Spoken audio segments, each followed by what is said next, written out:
വെഞ്ഞാറമൂട്ടിൽ ഉറ്റവരെ അതിക്രൂരമായി കൊന്ന കൊലയാളിയായ അഫാനാണ് ഇരിക്കുന്നത്. പൂർണ്ണ ആരോഗ്യവാനായി അവനിങ്ങനെ ഇരിക്കുന്നത് കാണുമ്പോൾ ഒരു നാടിനൊന്നാകെ ഭയമുണ്ടാവുകയാണ്. ഇവനും ഈ നാട്ടിൽ ജാമ്യം കിട്ടും. അതാണ് ഒരു നാടിനെ ഒന്നാകെ ഭയപ്പെടുത്തുന്നത്. കാരണം ജാമ്യം കിട്ടി ഇവൻ പുറത്തിറങ്ങുമ്പോൾ കൂടെ കിടന്നുറങ്ങിയ സ്വന്തം അനുജനെ, പെറ്റുമ്മയെ, ഉറ്റവരെ, പ്രണയിച്ചവളെ എല്ലാവരെയും അതിക്രൂരമായി കൊന്ന ഇവൻ അവരെ എന്തും ചെയ്യാൻ മടിക്കില്ല.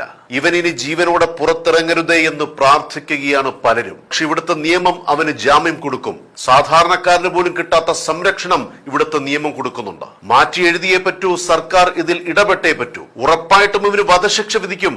പക്ഷെ സുഖമായി അവൻ ജയിലിൽ കിടന്നുറങ്ങും. കേരളത്തിൽ അതിഭയാനകമായി വ്യാപിച്ചിരിക്കുന്ന ക്രിമിനൽ കേസുകൾ ഇല്ലാതാകാൻ ഇതൊരു കാരണമായി മാറണം. ഇവിടെ മയക്കുമരുന്ന് വിൽക്കുന്നതും വാങ്ങുന്നതും ഉപയോഗിക്കുന്നതും ഇല്ലാതാകണമെങ്കിൽ ഇവന് കൊടുക്കുന്ന ശിക്ഷ അതാരെയും ഭയപ്പെടുത്തുന്നതായിരിക്കണം.